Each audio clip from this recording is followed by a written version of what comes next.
இந்த மாதம் வரக்கூடிய மைத்ரேய முகூர்த்தம் என்னைக்கு வருது? டைமிங் என்ன? மக்கள் என்ன செய்யணும்? மைத்திரை முகூர்த்தத்தில் அது உங்களுது இல்லை, நீங்கள் எடுத்து வச்சிட்டாலே அது உங்களுது கிடையாது. அது ₹1 வந்தாலும் சரி, ₹1000 வந்தாலும் சரி, ₹1,00,000 இருந்தாலும் சரி, கோடி ரூபா இருந்தாலும் சரி. ஸோ இது முழு நம்பிக்கையோடு எழுதுங்க, முழு நம்பிக்கையோடு உள்ள காசை வைங்க, முழு நம்பிக்கையோட காசை கட்டுங்க, முழு நம்பிக்கையோடு பண்ணி பாருங்கள். கண்டிப்பாக உங்களோட கடன் 100% எது நம்ம கையில் இருக்கோ அது அன்றைய பொழுது அன்றைக்கி போதும் நினச்சி நீங்கள் இருக்கிறத வச்சு நீங்கள் சிறப்பாக வாழ ஆரம்பிச்சிங்கன்னா உங்கள் வாழ்க்கையில் நீங்கள் தான் ராஜா.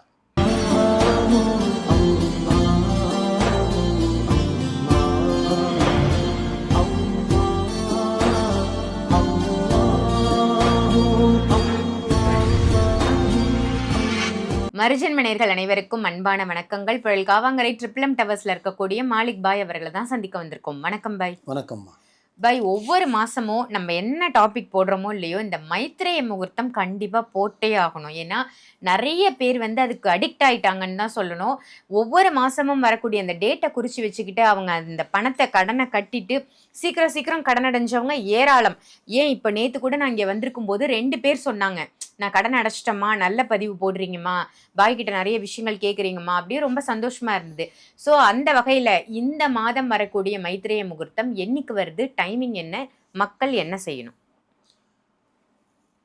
ஆக்சுவலி எதுக்காக அந்த மைத்திரை முகூர்த்தத்துக்கு இவ்வளோ ஒரு வரவேற்பு இருக்குது அப்படின்னா, எப்படி நோய் இல்லாத வீடு இருக்கோ, நோய் இல்லாத வீடு எங்கன்னா இருக்கா? இல்லை, கிடையவே கிடையாது.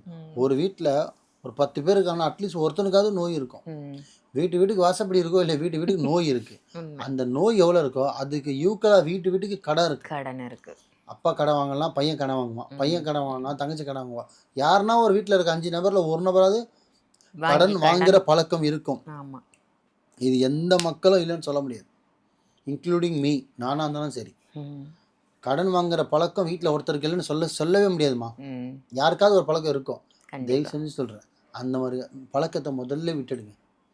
ஏன்னா எது நம்ம கையில் இருக்கோ அது அன்றைய பொழுது அன்றைக்கி போதும் நினச்சி நீங்கள் இருக்கிறத வச்சு நீங்கள் சிறப்பாக வாழ ஆரம்பிச்சிங்கன்னா உங்கள் வாழ்க்கையில் நீங்கள் தான் ராஜா. கடன் வாங்கி தாம் தூம் வாழ்ந்தீங்கன்னா உங்கள் வாழ்க்கைக்கு இன்னொருத்தர் ராஜாவாகிடுவான், நீங்கள் அந்த இடத்துல கூஜாவாகிடுவீங்க. இதுதான் உண்மை. ஏன்னா நீங்கள் எவ்வளோ தௌலத்தாக நீங்கள் காமிச்சிங்கன்னா தௌலத்தெல்லாம் போயிடும். ஏன்னா எந்த ஒரு விஷயமும் சரி, உங்களோட முன்பணத்தை போட்டு நீங்கள் வாங்கி கடன் இல்லாமல் வாங்கி நீங்கள் அனுபவிச்சிங்கன்னா நாளைக்கு யாரும் உங்களை கேள்வி கேட்க வேண்டிய அவசியம் இருக்காது. ஸோ கடன் வாங்கி வீடு வாங்குறது, கடன் வாங்கி ஃப்ளாட் வாங்குறது, கடன் வாங்கி கார் வாங்குறது, கடன் வாங்கி பைக் வாங்குறது, கடன் வாங்கி மொபைல். ஏன் மொபைல் ஐஃபோன் வாங்கினா தான் ஹலோன்னு பேச முடியுமா? 5000 10,000 ஃபோனில் ஹலோ பேசுனா கேட்காதா? சொல்லுங்கள். அத்தியாவசியம் வேணுமா? ஆனால் அதுக்குன்னு அத்தியாவசிய வாழ்க்கையாடக்கூடாது. முடிஞ்சாலும் கடன் வாங்காதீங்க மக்களே, சரிங்களா? இப்போ வரும் மைத்திரை முகூர்த்தம் எப்போன்னு பார்த்தீங்கன்னா வரும் 22ஆம் தேதி ஞாயிற்றுக்கிழமை காலையில் 9:40க்கு ஆரம்பித்து 11:15க்கு முடியுது. ஸோ திருப்பி சொல்கிறேன், 22ஆம் தேதி வரும் ஞாயிற்றுக்கிழமை காலையிலேயே ஆரம்பிக்குது, 11:40க்கு ஆரம்பிக்குது, 11:15க்கு முடியுது. இந்த நேரத்துக்குள்ளே ஆல்ரெடி கேட்ட ஃபாலோவர்ஸ் இருந்தால் இது பதிவு உங்களுக்கு தெரியும். புதுசாக ஆட் ஆகிருக்க பீப்புளுக்காக சொல்கிறேன், மக்களுக்காக, ஃபாலோவர்ஸ்க்காக. ஒன்றும் இல்லை, மைத்திரை முகூர்த்தன்றது நார்மலாக ஒரு ஒயிட் பேப்பர் எடுக்கணும், மைத்திரியின் முகூர்த்தம்னு எழுதணும். யார் பேர், இப்போ உங்கள் பேர், என் பேர் மாலிக் பையனா மாலிக் பையன் எழுதி நான் யாருக்கு காசு கொடுக்க போகிறேன்னு அவங்க பேர் எழுதணும். கீழே தொகையை எழுதணும். தொகையை எழுதாமல் எழுதணும். 5 போட்டு 3 0, 4 போட்டு 3 0 பணமாகவும் எழுதணும். ஸோ இது எழுதி முடிச்சுட்டு இந்த காசு எந்த கிடையாது, இந்த நபர்துன்னு சொல்லிவிட்டு ஞாயிற்றுக்கிழமன்றதில் பேங்க்கு கிடையாது. ஸோ ஆன்லைன் ட்ரான்சாக்ஷனாக இருந்தால் அந்த நேரத்தில் நீங்கள் ஆன்லைனில் காசு அனுப்பிச்சு நான் கட்டிட்டேன்னு சொல்லிட்டீங்க, நான் வாங்கிட்டேன்னு நம்ம சொன்னோன்னா அது மைத்திரை முகூர்த்தத்தை சேரும். அதே மாதிரி இல்லை பை பேங்க்கில் தான் செலுத்தணுன்னா அந்த நேரத்தில் எடுத்து வச்சு ஒரு கவரில் போட்டு சாமி ரூமில் கபோர்ட்லேயே பூஜை ரூமில் வச்சுட்டு மறுநாள் திங்கக்கிழமை ஆனதுக்கு கூட நீங்கள் கூட கட்டிக்கலாம். அது மைத்திரை முகூர்த்தத்தில் அது உங்களது இல்லை, நீங்கள் எடுத்து வச்சிட்டாலே அது உங்களது கிடையாது.